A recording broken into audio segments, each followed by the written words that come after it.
ancienne femme a ramassé un inconnu mourant dans sa charrette sans savoir qu'il était millionnaire. La poussière du chemin s'élevait en spirale, dorée sous le soleil implacable de Jalisco. Rosa Elena Castillo, à ses 63 ans, tenait les rênes de Lusro, son cheval châtain, tandis que la vieille charrette en bois grinçait sur le sentier qui reliait son ranch au village de San Miguel de las Flores. Ses mains, tannées par des décennies de travail au champ, guidaient l'animal avec la sécurité de celle qui a parcouru ce chemin des milliers de fois. Dans la charrette, elle transportait des nopales, des courges et des tomates qu'elle avait récoltées à l'aube, des produits qu'elle vendrait au marché pour compléter la pension qui suffisait à peine à maintenir à flot son petit foyer. Le ciel commençait à se teindre d'un orange intense quand elle l'a vu, un tas au bord du chemin à moitié caché parmi les buissons de mesquite. Au début, elle a pensé que c'était un animal blessé, mais en s'approchant, son cœur a fait un bond. C'était un homme, un vieillard aux cheveux complètement blancs, étendu sur la terre comme si la vie elle-même l'avait abandonné là. Avant de continuer avec cette histoire qui va vous émouvoir jusqu'aux larmes, n'oubliez pas de donner un like et de nous laisser un commentaire en nous disant de quel pays vous nous suivez. Nous suivez-vous depuis le Mexique, l'Espagne, l'Argentine? Nous aimerions savoir d'où vous nous regardez, car ces histoires sont pour tous ceux qui savent ce que signifie l'amour vrai et la valeur de la famille. Maintenant, continuons avec ce qui s'est passé ensuite, car ce qu'ils ont découvert ce jour-là a changé leur façon de voir le monde pour toujours. Rosa Elena a arrêté Lusro immédiatement. Elle n'était pas de celles qui passent sans s'arrêter devant la souffrance d'autrui. Dans son ranch, elle avait appris depuis l'enfance que la vie à la campagne vous enseigne à aider, car on ne sait jamais quand ce sera vous qui aurez besoin d'une main tendue. « Monsieur, m'entendez-vous » a-t-elle demandé en s'approchant avec prudence. L'homme a à peine ouvert les yeux. Ils étaient gris, de la couleur des nuages avant l'orage. Et en eux, il y avait quelque chose que Rosa Elena a reconnu immédiatement. La douleur de celui qui a perdu l'envie de continuer. « Oh » a murmuré le vieillard d'une voix rauque. « S'il vous plaît » sans y penser à deux fois, Rosa Elena a couru vers sa charrette et a sorti sa gourde. La même qui avait appartenu à son défunt mari Alfredo. Avec soin, elle a soulevé la tête de l'homme et lui a donné de petites gorgées. « Doucement, doucement » a-t-elle murmuré avec cette tendresse que seules les femmes qui ont élevé des enfants et soigné des petits-enfants connaissent. « Comment vous appelez-vous?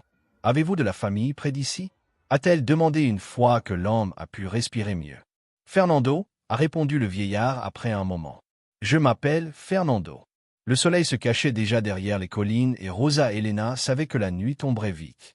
Le chemin devenait dangereux dans l'obscurité et cet homme avait besoin de soins urgents. Elle ne pouvait pas le laisser là. « Don Fernando, je ne peux pas vous laisser ici. Venez avec moi à mon ranch. Ce n'est pas grand-chose, mais il y a un toit et un lit où vous pouvez vous reposer. » Le vieillard l'a regardé avec un mélange de surprise et quelque chose de plus profond, de la gratitude. Cela faisait des mois que personne ne le traitait avec une simple humanité, sans calculer ce qu'il pouvait obtenir de lui. Avec effort, Rosa Elena a aidé Fernando à se lever. Malgré son propre âge et les années de travail dur qui avaient laissé des traces sur son dos, elle a trouvé la force nécessaire pour l'aider à monter dans la charrette. « Ma maison n'est pas un palais » a-t-elle expliqué en l'accommodant parmi les sacs de légumes. « Mais elle est propre et chaleureuse. Là, vous pourrez vous remettre. » Fernando Montoya, bien que Rosa Elena ne connaisse pas encore son nom de famille complet, était le propriétaire d'Immobiliaria Montoya, l'empire immobilier le plus grand de Jalisco. Ses propriétés s'étendaient sur toute Guadalajara et les villes voisines, hôtels, centres commerciaux, immeubles de bureaux, développements résidentiels exclusifs. Son nom apparaissait dans les pages financières des journaux nationaux, mais en ce moment, étendu sur un chemin poussiéreux, vêtu de vêtements qu'il avait achetés dans un marché aux puces pour passer inaperçu, il n'était plus qu'un homme perdu qui avait besoin d'aide. Le voyage de retour a été silencieux, accompagné seulement par le cliquetis de la charrette et les sabots de Lusro frappant la terre. Rosa Elena fredonnait doucement une chanson que sa mère lui avait apprise, sans savoir que cette simple mélodie ferait venir des larmes aux yeux du magnate qui avait oublié ce qu'était la paix. « Pourquoi m'aidez-vous » a demandé Fernando soudainement. Rosa Elena s'est tournée légèrement sans lâcher les rênes de Lusro. Un sourire doux est apparu sur son visage marqué par le soleil et les années. « Parce que vous en aviez besoin, Don Fernando. Ma mère disait qu'aider son prochain n'est pas une faveur, c'est un devoir. » De plus, a-t-elle ajouté avec une touche d'humour, « Quel genre de chrétienne serais-je si je vous laissais là étendue ?» Ces mots si simples ont touché quelque chose en Fernando qui dormait depuis des années. Dans son monde de luxe et de pouvoir, chaque geste avait un prix. Chaque sourire cachait une négociation. Mais cette femme, cette humble ranchera de 63 ans, l'aidait simplement parce que c'était la bonne chose à faire. Le ranch de Rosa Elena est apparu dans la pénombre du crépuscule. Il était petit, à peine une maison en adobe avec un toit de tuiles, un corral où vivaient 2 chèvres et quelques poules, et un petit jardin où elle cultivait le nécessaire pour survivre.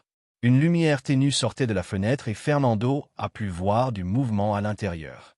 Nous sommes arrivés, Don Fernando, a annoncé Rosa Elena en s'arrêtant devant la maison. Bienvenue dans mon humble foyer. Tandis qu'elle l'aidait à descendre de la charrette, Fernando a ressenti quelque chose qu'il n'avait pas expérimenté depuis des années. La sensation d'arriver à la maison, non pas dans une mansion avec surveillance privée et employés qui l'attendaient par obligation, mais dans un endroit où quelqu'un se souciait vraiment de lui. La porte s'est ouverte et une jeune femme d'environ 35 ans est apparue. « Maman, qui est-ce » ? « C'est Don Fernando, Lupita. Je l'ai trouvé sur le chemin. Il est faible et a besoin de se reposer. » Lupita, la fille de Rosa Elena, n'a pas posé de questions. Dans sa famille, aider était aussi naturel que respirer. Rapidement, elle a préparé la seule chambre disponible, celle de sa mère, en insistant sur le fait que le vieillard avait besoin du lit le plus confortable. Ce soir-là, tandis que Rosa Elena lui servait une assiette de haricots frits avec des tortillas fraîchement faites et un thé aux herbes, Fernando observait fasciné. La cuisine était petite, avec un poêle à bois et des murs décorés de photos familiales. Sur l'une d'elles, une Rosa Elena plus jeune souriait aux côtés d'un homme à moustache et chapeau. Sur une autre, 2 petites filles jouaient dans la même cour où Lucero se reposait maintenant. Mon défunt mari, Alfredo, a expliqué Rosa Elena en remarquant son regard. Il est mort il y a 8 ans, d'une crise cardiaque pendant qu'il travaillait au champ. C'était très rapide. Grâce à Dieu, il n'a pas souffert. Je suis vraiment désolé, a murmuré Fernando. Rosa Elena a souri avec cette acceptation sereine qui vient seulement après avoir traité la douleur. C'était 40 bonnes années, Don Fernando. Il m'a laissé 2 filles merveilleuses, 4 beaux petits-enfants et beaucoup de souvenirs heureux. Tout le monde ne peut pas dire la même chose. Fernando a pensé à sa propre vie. 3 mariages ratés, 2 fils qui ne le cherchaient que quand ils avaient besoin d'argent, un petit-fils qu'il connaissait à peine parce que son fils s'était disputé avec lui pour des questions d'héritage, toute sa fortune et il n'avait pas ce que cette humble femme avait, la paix et l'amour authentique. Les jours suivants ont été une révélation pour Fernando. Rosa Elena le traitait avec la même affection qu'elle traiterait un membre de la famille. Elle ne posait pas de questions inconfortables sur son passé, ne le pressait pas pour qu'il parte, elle l'accueillait simplement dans sa vie quotidienne avec naturel. Le matin, Fernando se réveillait avec le chant du coq et l'arôme du café de Hola. Rosa Elena travaillait déjà, donnant à manger aux poules, trayant les chèvres, préparant des tortillas sur le comal.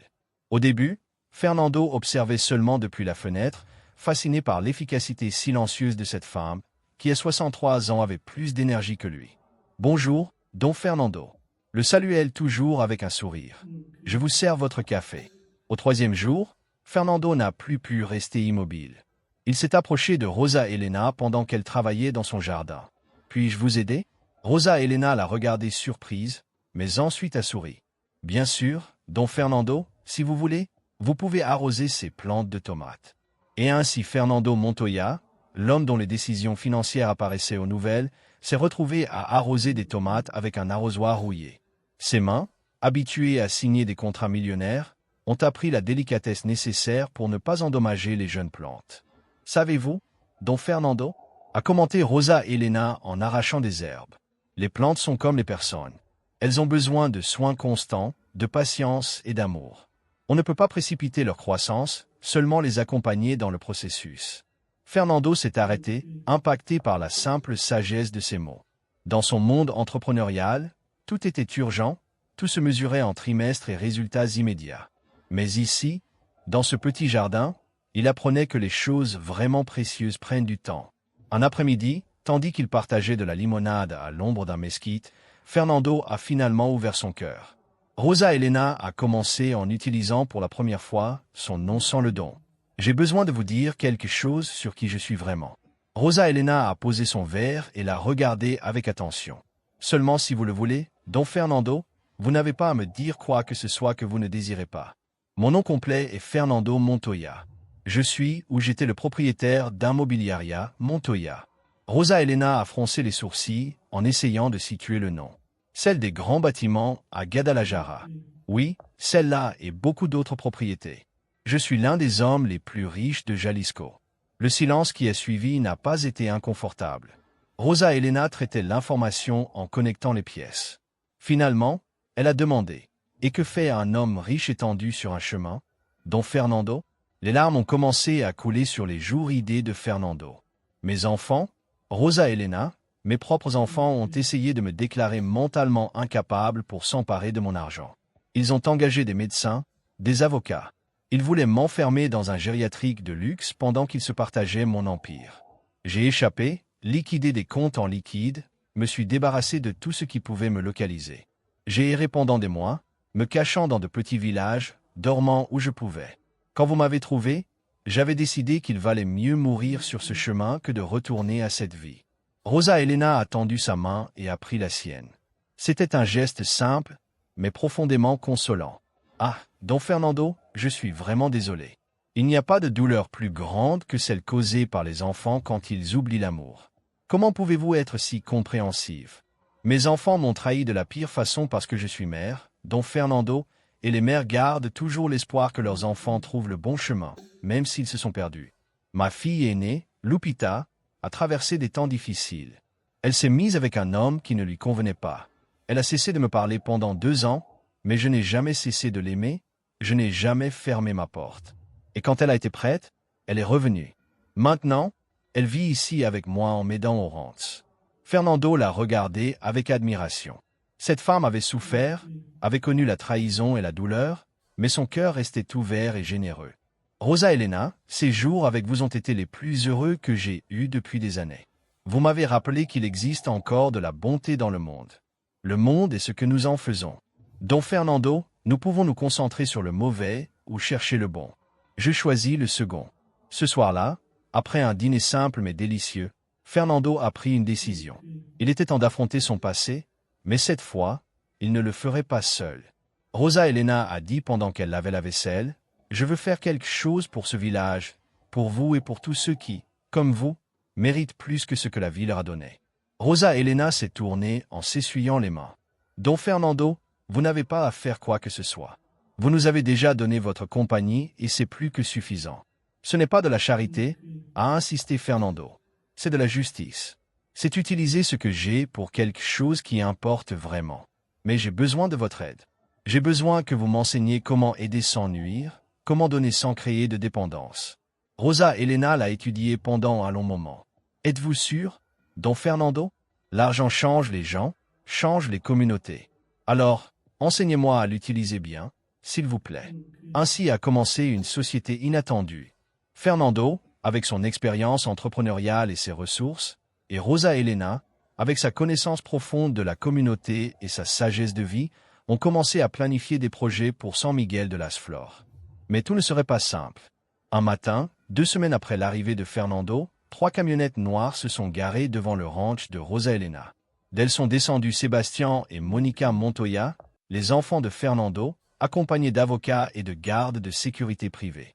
Rosa Elena donnait à manger aux poules quand elle a entendu les moteurs.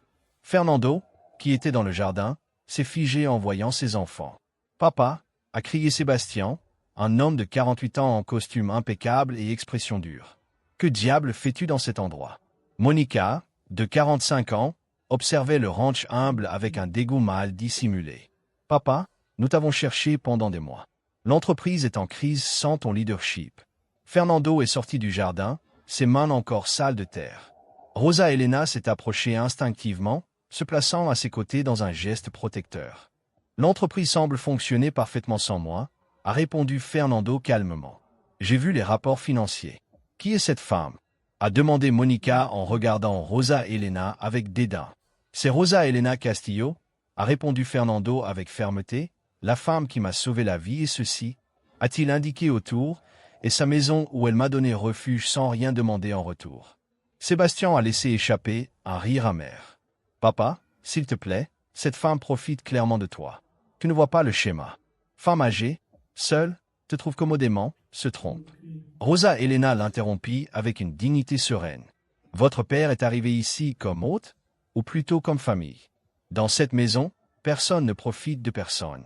Bien sûr que non, répondit Monica avec sarcasme.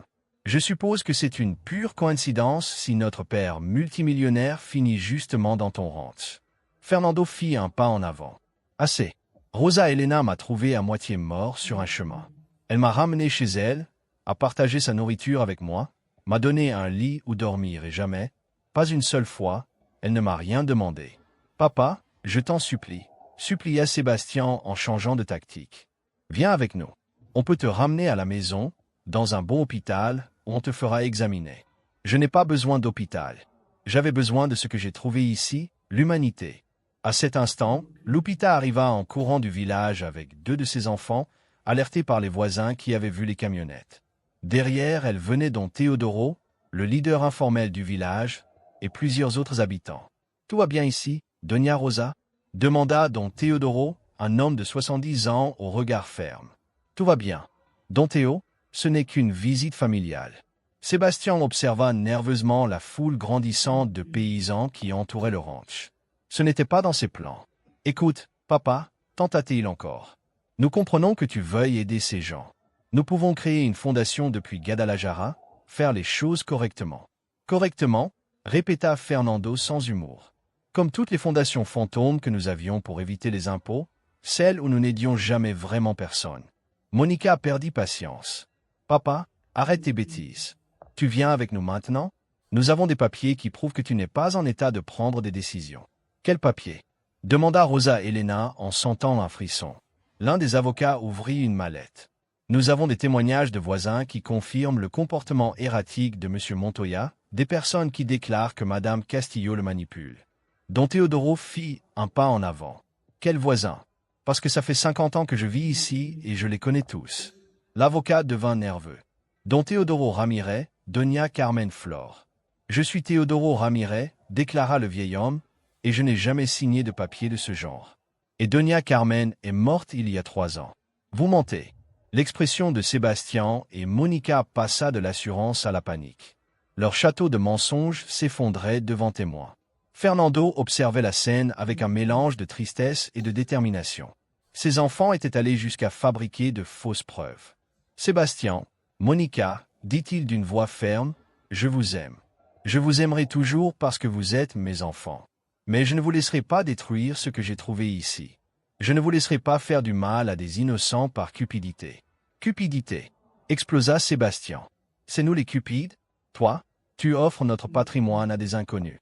C'est mon patrimoine, corrigea Fernando, et j'ai décidé de l'utiliser pour quelque chose qui compte vraiment. Rosa Elena prit la parole. Jeunes gens, je comprends que vous soyez inquiets pour votre père. C'est normal. Mais il va bien ici. Il est heureux. N'est-ce pas cela qui importe vraiment? Monica la regarda, les larmes de frustration aux yeux. Vous ne comprenez pas. Cet argent, c'est notre avenir, notre héritage. Le seul avenir qui compte, répondit Fernando, c'est celui que nous construisons par nos actes, pas par l'argent hérité. Je vous ai laissé à tous les deux des affaires prospères et vous les avez ruinées par incompétence et dispute. Pourquoi vous ferais-je encore confiance? Le silence fut total. La vérité, dite aussi clairement, blessait comme un scalpel. Finalement, Sébastien rangea les faux papiers. Ce n'est pas fini, papa. Nous irons jusqu'au tribunal. Allez-y, répondit calmement Fernando. Mais en attendant, je serai ici, à vivre ma vie comme je l'entends. Après le départ des camionnettes dans un nuage de poussière, Rosa Elena prépara du thé pour tous les voisins qui étaient restés. La solidarité du village avait été décisive. Don Fernando, dit Don Teodoro avant de partir, vous êtes le bienvenu ici, pas comme le riche qui vient t'aider d'en haut, mais comme l'un des nôtres. Cette nuit-là, Rosa Elena et Fernando s'assirent sur le porche du ranch à contempler les étoiles. Vous regrettez d'être restés? Demanda doucement Rosa Elena. Au contraire, sourit Fernando. Aujourd'hui, j'ai vu quelque chose de magnifique. Des gens qui se défendent mutuellement sans rien attendre en retour. C'est plus précieux que tout l'argent du monde. Vos enfants reviendront, avertit Rosa Elena. Je sais, mais cette fois, je ne serai pas seul. Je les affronterai, et je le ferai correctement. Et quand tout sera fini, ce village aura ce qu'il mérite. De vraies opportunités, pas des aumônes. Les mois suivants furent une transformation. Fernando, guidé par Rosa Elena et le conseil des leaders communautaires, mit en place un programme de développement qui respectait l'autonomie du village. Il n'érigea pas une clinique de luxe, mais améliora celle qui existait et engagea des médecins engagés. Il ne distribua pas d'argent, mais créa un programme de microcrédit à taux juste. Il n'imposa pas de projet, il écouta ce dont les gens avaient vraiment besoin. Rosa Elena devint l'administratrice du programme d'aide aux femmes rurales. Son expérience de vie et sa connaissance des vrais besoins des femmes de la campagne la rendaient parfaite pour ce rôle. Lupita, inspirée par le changement chez sa mère, décida de reprendre ses études d'infirmière qu'elle avait abandonnées des années plus tôt. Et Fernando découvrit que la vraie richesse ne se trouve pas dans les comptes bancaires, mais dans les relations humaines authentiques. Il découvrit qu'être utile est plus gratifiant qu'être puissant. Il découvrit qu'un repas simple partagé avec amour vaut mieux que n'importe quel banquet de gala. Un après-midi, 6 mois après son arrivée, alors qu'il aidait Rosa Elena à réparer le corral, elle lui demanda « Vous regrettez encore votre ancienne vie ?» Fernando s'arrêta, appuyé sur son marteau. « La commodité physique me manque, admit-il honnêtement. Mon dos préférait les matelas hors de prix. Mais le vide ne me manque pas, ni les gens qui ne voyaient en moi que des billets de banque. » Il désigna le village où des enfants jouaient dans la nouvelle ère de jeux financés par le programme. « Ici, j'ai un but. Ici, je compte en tant que personne, pas en tant que compte en banque. » Rosa Elena sourit. « Savez-vous ce qu'il y a de plus beau dans tout cela, Don Fernando? Ce n'est pas vous qui nous avez changé seulement, nous. Nous vous avons changé vous aussi. » Elle avait raison. L'homme qui était arrivé presque mort sur ce chemin poussiéreux était ressuscité. Ce n'était plus le magnate amer et solitaire. C'était Fernando, l'ami qui prenait le café avec Don Teodoro l'après-midi, celui qui enseignait les mathématiques de base aux enfants du village, celui qui avait appris à faire des tortillas sous les mains de Rosa Elena. Un jour arriva une lettre recommandée. Sébastien et Monica retiraient toutes leurs plaintes. Ils avaient enfin compris qu'ils ne gagneraient pas au tribunal et que la publicité d'une bataille contre leur père âgé ruinerait leur propre réputation. « C'est fini », annonça Fernando après avoir lu la lettre. « Officiellement, je suis libre de faire ce que je veux de ma vie et de mon argent. » Rosa Elena, qui brodait sur le porche, leva les yeux. « Et qu'avez-vous envie de faire, Don Fernando ?» Fernando s'assit à côté d'elle. « Je veux rester ici, officiellement. Je veux que ce soit mon foyer, si vous m'acceptez. » Rosa Elena posa son ouvrage. « Don Fernando, ça a toujours été votre foyer. Depuis le premier jour. Il y a autre chose ?» continua Fernando, nerveux pour la première fois depuis des mois. « Mes avocats m'ont envoyé les papiers de mon Nouveau Testament. 70% de ma fortune ira à une fondation pour le développement rural au Mexique. 20% seront partagés entre mes enfants, en fidéicommis libérés seulement s'ils prouvent qu'ils utilisent l'argent de façon productive. Et les 10% restants, oui ?» demanda Rosa Elena. « Les 10% sont pour vous et Lupita, pour que vous n'ayez jamais à vous inquiéter d'argent, pour que Lupita puisse finir ses études, pour que vos petits-enfants aient des opportunités. » Rosa Elena pâlit. « Don Fernando, je ne peux pas accepter cela. Pourquoi pas? Vous m'avez sauvé la vie. Vous m'avez donné un foyer quand j'étais perdu. Vous m'avez appris ce qui compte vraiment. Je l'ai fait parce que c'était juste, pas en attendant de paiement. Je sais, sourit Fernando. C'est précisément pour ça que je veux le faire. Ce n'est pas un paiement. Rosa Elena, c'est partager ma bénédiction avec quelqu'un qui mérite d'être béni. » Les larmes coulèrent sur les joues de Rosa Elena. « Oh, Don Fernando, je ne sais pas quoi dire. Dites oui. Dites que vous me permettez de faire partie de votre famille, pas seulement comme hôte, mais comme vraie famille. » Rosa Elena le serra dans ses bras, cet abrazo de mère que Fernando n'avait pas ressenti depuis des décennies. « Vous êtes déjà famille, Don Fernando. L'argent n'y change rien. » Cette nuit-là, tout San Miguel de Las Flores fit la fête.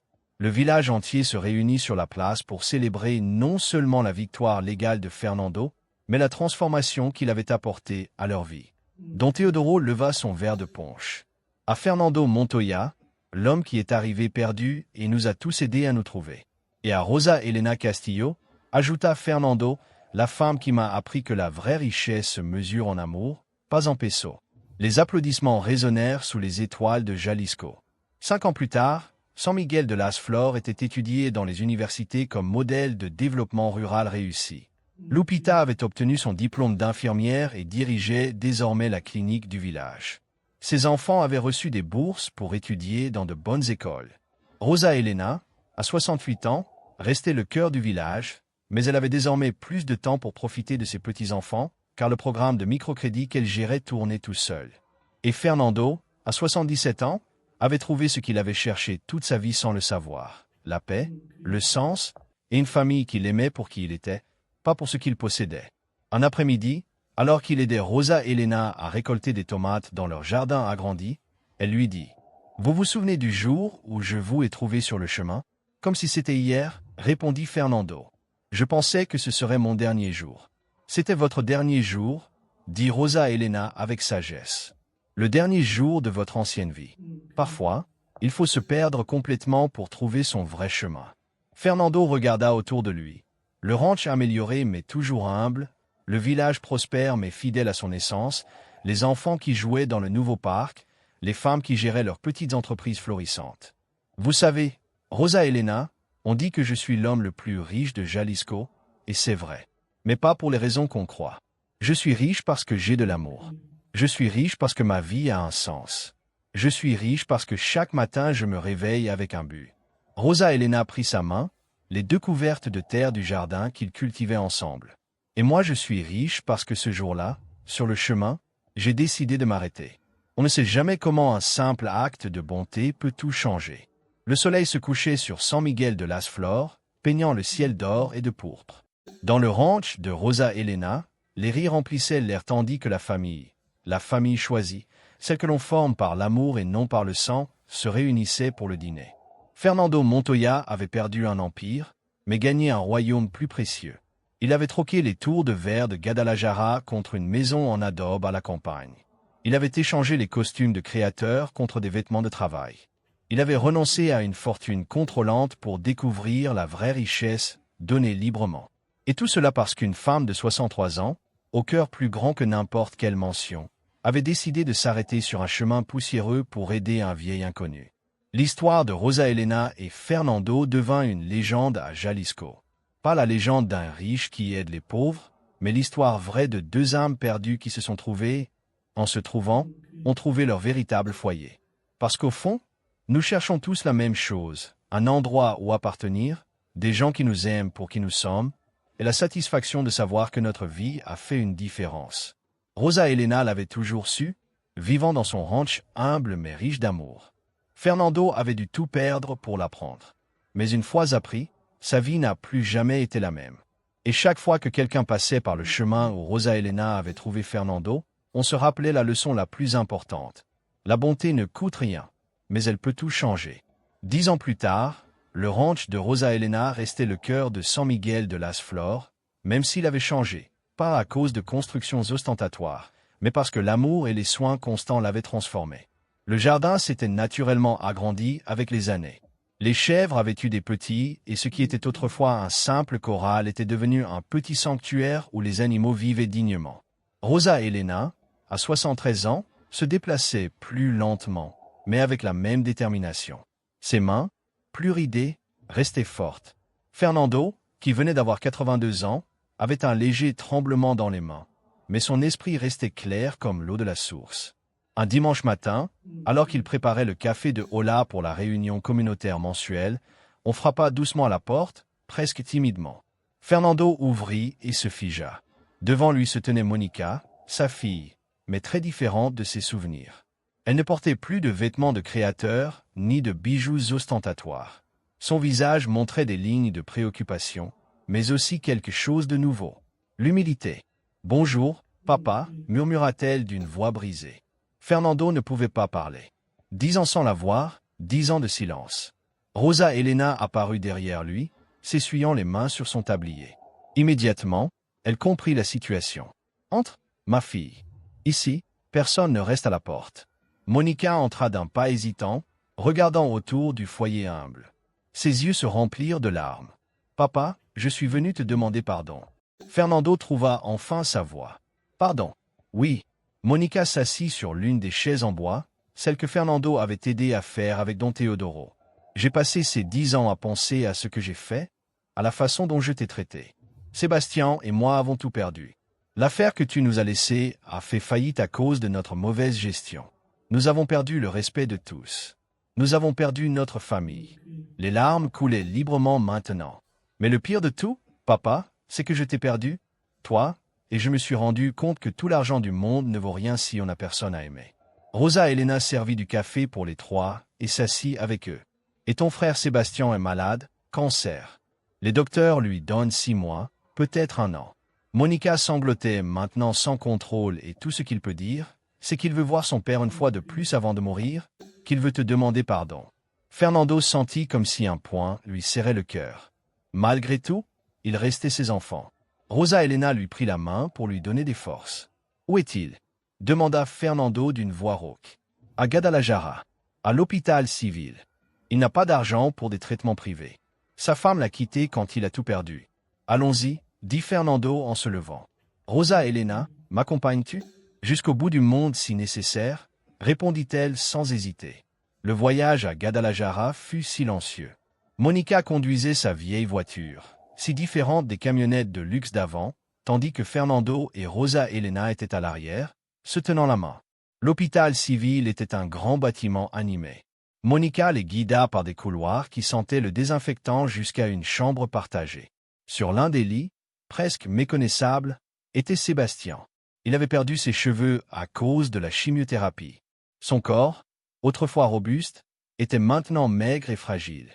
Mais quand il vit entrer son père, ses yeux identiques à ceux de Fernando, s'emplirent de vie pour un moment. « Papa, murmura-t-il, tu es venu. » Fernando s'approcha du lit, les larmes coulant sur son visage ridé. « Bien sûr que je suis venu, mon fils. Je viendrai toujours quand tu auras besoin de moi. Pardonne-moi, papa. J'ai été un idiot, un avide, un mauvais fils.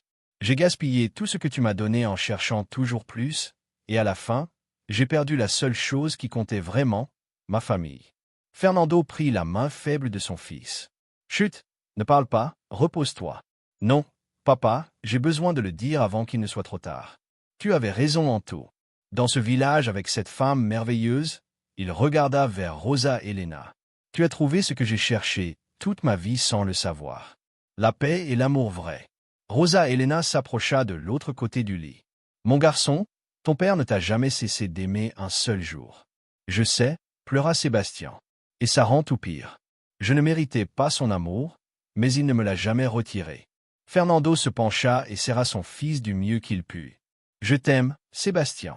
Je t'ai toujours aimé et nous allons lutter contre ça ensemble. Papa, il n'y a pas d'argent pour les traitements dont j'ai besoin. Et je ne suis pas venu te demander de l'argent. Juste pour te demander pardon et te dire que je t'aime. Ne sois pas idiot, dit Fernando avec un sourire à travers les larmes. Tu es mon fils. Nous allons t'obtenir le meilleur traitement possible. Les mois suivants furent intenses. Fernando paya pour le transfert de Sébastien dans une clinique spécialisée, pas la plus chère, mais la meilleure en termes d'attention humaine et de résultats médicaux. Rosa Elena se déplaça pratiquement à Guadalajara pour accompagner Fernando pendant ce temps difficile. Monica resta aussi pour s'occuper de son frère avec une dévotion née de l'amour et du repentir. Dans ces longues nuits à l'hôpital, la famille Montoya se réunit enfin pour de vrai, non autour de contrats et de propriétés, mais autour d'un lit d'hôpital, uni par quelque chose de plus fort que l'argent, l'amour et le pardon. Rosa Elena observait fascinée comment Fernando se transformait à nouveau. L'homme fort qui avait reconstruit sa vie à la campagne montrait maintenant une vulnérabilité belle tandis qu'il s'occupait de son fils malade. Il lui lisait, lui parlait de San Miguel de las Flores, lui montrait des photos de la vie simple mais pleine qu'il avait construite. « Tu sais ce qu'il y a de plus ironique, papa ?» dit Sébastien un après-midi pendant l'un de ses bons jours. « J'ai dû tout perdre et affronter la mort pour comprendre ce que tu as essayé de nous enseigner toute la vie. Il n'est jamais trop tard pour apprendre, mon fils, répondit Fernando. Je veux connaître ce village. Je veux voir où tu as trouvé le bonheur. » 2 mois plus tard, quand Sébastien eut une rémission temporaire, Fernando exauça ce désir. Avec l'approbation des docteurs, il emmena son fils à San Miguel de las Flores. Tout le village sortit pour les accueillir. Non avec rejet ou rancune pour l'homme qui avait autrefois essayé de blesser Fernando, mais avec la chaleur caractéristique des gens qui savent ce qu'est la souffrance et le pardon. Don Teodoro, maintenant âgé de 80 ans mais encore fort, fut le premier à s'approcher. « Bienvenue, mon garçon. Ton père parle beaucoup de toi. » Sébastien, en fauteuil roulant parce que les traitements l'avaient affaibli, regarda autour avec des yeux neufs. Il vit le jardin où Fernando travaillait chaque matin, le corral où il nourrissait les animaux, la petite école que le programme de développement avait aidé à construire, les visages souriants de gens qui avaient peu mais partagé tout. « Maintenant je comprends, papa, murmura-t-il. C'est un royaume, seulement d'un type différent. » Pendant la semaine que Sébastien passa au village, il expérimenta quelque chose qu'il n'avait jamais connu. Une communauté vraie. Les voisins venaient le visiter, non parce qu'il était le fils du bienfaiteur, mais parce qu'il était quelqu'un qui souffrait et qu'il savait accompagner la douleur. Doña Carmen, pas celle du faux témoignage, mais la vraie Doña Carmen, qui vendait des tamales, lui apportait de la nourriture spéciale chaque jour pour qu'il reprenne des forces, jeune homme. Les enfants du village lui apportaient des dessins pour égayer sa journée. Lupita, qui dirigeait maintenant la clinique, le vérifiait personnellement et ajustait ses médicaments. Une nuit, assis tous sur le porche du ranch à observer les étoiles, Sébastien parla d'une voix faible mais claire. « Si je survis à ça, papa, je veux faire quelque chose de bien avec ma vie. Je veux aider ici de la bonne manière. Et si tu ne survis pas, dit Fernando d'une voix brisée, je veux que tu saches que ces mois ont été un cadeau. J'ai récupéré mon fils. » Rosa Elena, qui tricotait dans son rocking chair, ajouta doucement. « Le temps qui nous reste est toujours un mystère. L'important, c'est comment nous l'utilisons. » Sébastien vécut 2 ans de plus. 2 ans pendant lesquels il divisa son temps entre traitements à Guadalajara et séjours à San Miguel de las Flores. 2 ans pendant lesquels il apprit ce que son père avait appris, que la vie simple peut être la plus riche. Quand il partit enfin, il le fit en paix, entouré de son père, de sa sœur et de Rosa Elena, qui avait été plus mère pour lui en ces 2 ans que sa propre mère biologique en toute sa vie. Monica resta. Elle n'avait rien à quoi retourner en ville et avait trouvé à San Miguel de las Flores quelque chose qu'elle n'avait jamais su qu'elle avait besoin. Un but. Elle rejoignit le programme de développement communautaire en utilisant son éducation et son expérience entrepreneuriale, cette fois pour aider sincèrement. Fernando, maintenant âgé de 84 ans, avait fermé tous les cercles de sa vie. Il avait fait la paix avec ses enfants. Il avait vu Sébastien partir en paix. Il avait trouvé en Monica la fille qu'il avait toujours su qu'elle pouvait être. Mais surtout, il avait Rosa Elena. Un après-midi, tandis qu'ils se reposaient sur leur porche préféré, cet endroit où tant de conversations importantes avaient eu lieu, Fernando prit la main de Rosa Elena. « Tu sais, j'ai pensé à quelque chose. »« À quoi ?»« Don Fernando. » Après toutes ces années, Rosa Elena continuait à l'appeler Don Fernando occasionnellement. Un terme d'affection plus que de formalité. « À ce que tu es la femme la plus extraordinaire que j'ai connue. Tu as sauvé ma vie ce jour-là sur le chemin, mais pas seulement physiquement, tu as sauvé mon âme. » Rosa Elena sourit avec ce sourire qui avait captivé Fernando depuis le début. « Vous avez aussi sauvé la mienne, Don Fernando. Vous m'avez rappelé qu'il n'est jamais trop tard pour les miracles. » Rosa Elena Castillo, dit Fernando avec un sérieux qui la fit le regarder avec attention. « Me ferais-tu l'honneur de m'épouser ?» Le silence qui suivit fut long. Rosa Elena le regarda avec des yeux brillants. « Don Fernando, nous avons 73 et 84 ans. Pourquoi avons-nous besoin de nous marier? Parce que je veux que le monde sache que tu es ma femme, ma compagne, mon tout. Parce qu'après Sébastien, je me suis rendu compte que le temps est précieux et je ne veux pas gaspiller un jour de plus sans le rendre officiel. Parce que je t'aime, Rosa Elena, avec tout ce que je suis. » Les larmes coulaient sur les joues de Rosa Elena. « Oh, Don Fernando, moi aussi je vous aime depuis des années, bien que je ne l'ai jamais dit. » Est-ce un oui? C'est un oui. Le mariage fut simple mais beau. Célébré dans la petite église de San Miguel de las Flores. Tout le village assista. Monica fut la marraine, Don Teodoro le parrain. Lupita et ses enfants décorèrent l'église avec des fleurs sauvages du champ. Fernando, avec sa meilleure chemise en coton, rien de costume cher, attendait nerveux à l'hôtel. Quand Rosa Elena entra, vêtue d'une simple robe blanche qu'elle avait cousue elle-même, Fernando sut que c'était le moment le plus heureux de sa vie. Il n'y eut pas de grande réception ni de banquet élégant. Il y eut des tamales de Doña Carmen, du pozole de Don Teodoro, de la musique de mariachi locale et de la danse jusqu'à ce que le corps tienne. Il y eut des rires, des larmes de bonheur et l'amour d'une communauté qui célébrait l'union de 2 personnes qui avaient démontré qu'il n'est jamais trop tard pour trouver l'amour vrai. Cette nuit-là, dans leur maison, plus la maison de Rosa Elena, mais notre maison. Les nouveaux mariés s'assirent sur le porche comme toujours, mais maintenant comme époux. « Heureuse ?» demanda Rosa Elena. « Plus que les mots ne peuvent l'exprimer, répondit Fernando. Et toi, complètement. Savez-vous ce que je pense, don Fernando? Mon amour. C'était la première fois qu'elle utilisait ce terme et ça sonnait parfaitement naturel, que Dieu a le sens de l'humour. J'ai passé 40 ans marié à Alfredo. J'ai eu une bonne vie. J'ai élevé mes filles. Je pensais que c'était toute mon histoire, mais Dieu avait prévu un second acte. Et quel acte? Fernando la serra dans ses bras. Ton acte de bonté ce jour-là a changé 2 vies, le sais-tu? Ça a changé plus que 2, corrigea Rosa Elena. Ça a changé Lupita, qui a recommencé à croire en ses rêves. Ça a changé Sébastien, qui a trouvé la paix avant de partir. Ça a changé Monica, qui a découvert son but. Ça a changé tout un village qui a appris que le vrai développement vient du respect et du travail ensemble. Et ça a changé des centaines de personnes de plus à travers les programmes que nous avons créés. Tout parce que tu t'es arrêté sur un chemin, s'émerveilla Fernando. Tout parce que vous aviez besoin d'aide et j'ai décidé de la donner, répondit Rosa Elena. Mais aussi tout parce que vous avez eu l'humilité de l'accepter et le courage de changer. Ils vécurent 5 ans de plus comme époux, 5 ans remplis de moments simples mais précieux. Petit déjeuner partagé à l'aube, après-midi à travailler dans le jardin, nuit à raconter des histoires aux arrière-petits-enfants de Rosa Elena, dimanche à la messe suivie de repas communautaires. Fernando écrivit ses mémoires pendant ce temps, un livre intitulé Le chemin vers la maison, qui devint un best-seller non parce qu'il révélait des secrets entrepreneuriaux, mais parce qu'il racontait avec une honnêteté brutale son voyage de la richesse vide à la vraie prospérité. Tous les bénéfices du livre allèrent au programme de développement rural qui fonctionnait maintenant dans 50 villages du Mexique. Rosa Elena restait l'âme du programme d'aide aux femmes, bien qu'elle ne l'administre plus directement. Son rôle maintenant était de mentor, partageant sa sagesse avec les nouvelles générations. Un matin de printemps, Fernando se réveilla. Il s'en alla en paix pendant son sommeil avec un sourire sur le visage. Rosa Elena le trouva ainsi et bien que son cœur se brise, elle ressentit aussi de la gratitude. Gratitude pour chaque moment partagé, pour chaque rire, pour chaque étreinte. Les funérailles furent massives.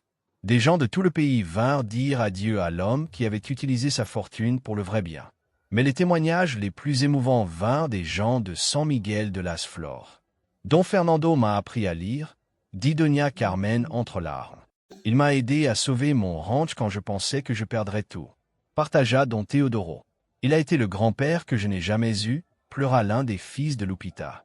Monica, qui avait maintenant 55 ans et avait dédié les dernières années de sa vie au travail communautaire, donna le dernier discours. Mon père aurait pu être rappelé comme un magnate à succès. Au lieu de cela, il a choisi d'être rappelé comme un homme bon et cette différence l'a rendu vraiment grand. Rosa Elena, à 78 ans, vécut 5 ans de plus après Fernando, des années pendant lesquelles elle continua son travail, prit soin de sa famille élargie et maintint vive la mémoire de son époux, non avec des monuments, mais avec des actions. Quand elle partit aussi, elle le fit entouré d'amour. Lupita tenant une main, Monica l'autre, 3 générations de famille autour de son lit. Ses dernières paroles furent « Dites à tous de toujours s'arrêter pour aider. On ne sait jamais quel miracle on peut créer. » Le ranch devint un musée vivant et un centre de formation, où l'histoire de Rosa Elena et Fernando est racontée aux nouvelles générations, non comme un conte de fées, mais comme un rappel que la bonté est puissante, qu'il n'est jamais trop tard pour changer et que la vraie richesse se mesure en amour, pas en argent. À l'entrée du musée, il y a une plaque de bronze. Elle n'a pas leur nom ni des titres impressionnants. Elle dit seulement « Ici ont vécu 2 personnes qui ont démontré qu'un acte de bonté peut changer le monde. » Rosa Elena s'est arrêtée pour aider. Fernando a eu l'humilité d'accepter. Ensemble, ils ont créé un legs d'amour qui durera pour toujours. Et chaque jour, des centaines de visiteurs passent par ce porche où tant de conversations importantes ont eu lieu. Ils s'assoient sur les répliques des rocking chairs où Rosa Elena et Fernando passaient leurs après-midi. Ils observent les photos sur les murs, les outils qu'ils utilisaient dans le jardin, les livres qu'ils lisaient ensemble, mais plus important, ils partent avec la leçon que ces 2 vies ont enseignée, qu'il n'est jamais trop tard pour trouver son vrai foyer, que la famille se construit avec amour, pas avec le sang, et que la vraie richesse est de faire le bien. Parce qu'au final, l'histoire de Rosa Elena et Fernando n'est pas seulement leur histoire, c'est l'histoire de nous tous, de chaque fois que nous décidons d'aider au lieu de passer notre chemin, de chaque fois que nous choisissons l'amour plutôt que l'argent, de chaque fois que nous nous rappelons que nous sommes des humains partageant ce bref voyage appelé la vie. Et si jamais tu te trouves sur un chemin littéral ou métaphorique et que tu vois quelqu'un qui a besoin d'aide, souviens-toi de cette histoire. Arrête-toi, aide. Tu ne sais jamais quel miracle tu es sur le point de créer. Parce que parfois, tout ce qu'il faut pour changer 2 vies ou 200 ou 2000, c'est la décision simple d'être bon, de voir un autre être humain, non pour ce qu'il a ou ce qu'il peut donner, mais simplement comme quelqu'un qui a besoin d'aide. Rosa Elena l'a toujours su. Fernando l'a appris et ensemble, ils ont démontré que cette simple vérité peut changer le monde. Son histoire vit dans chaque femme qui commence un business avec un microcrédit du programme qu'ils ont créé. Dans chaque enfant qui étudie dans une école améliorée, dans chaque famille qui a accès à des soins médicaux dignes, dans chaque grand-mère qui raconte à ses petits-enfants l'importance d'aider. Mais surtout, son histoire vit dans chaque cœur qui décide, face à l'opportunité d'aider, de s'arrêter au lieu de continuer. Parce que c'est le vrai legs, pas les bâtiments ou les programmes, mais la multiplication infinie de la bonté. Et ainsi se termine cette histoire, non avec un « ils vécurent heureux pour toujours » de conte de fées, mais avec quelque chose de mieux. Ils vécurent avec un but, aimèrent de tout leur cœur et laissèrent le monde un peu meilleur qu'ils ne l'avaient trouvé. Qu'est-ce qu'on peut demander de plus à une vie? Si cette histoire t'a touché au cœur, s'il te plaît, donne-nous un like et abonne-toi à notre chaîne pour ne pas manquer plus d'histoires qui touchent l'âme comme celle-ci. Partage cette vidéo avec cette personne spéciale qui a besoin de se rappeler qu'il n'est jamais trop tard pour l'amour vrai et que la bonté vaut toujours la peine. Et ne pars pas encore. La vidéo qui apparaît maintenant sur ton écran a une autre histoire belle qui va te faire croire à nouveau au miracle quotidien. Clique dessus et reste avec nous, parce que les meilleures histoires sont celles qui nous rappellent ce qui compte vraiment dans la vie.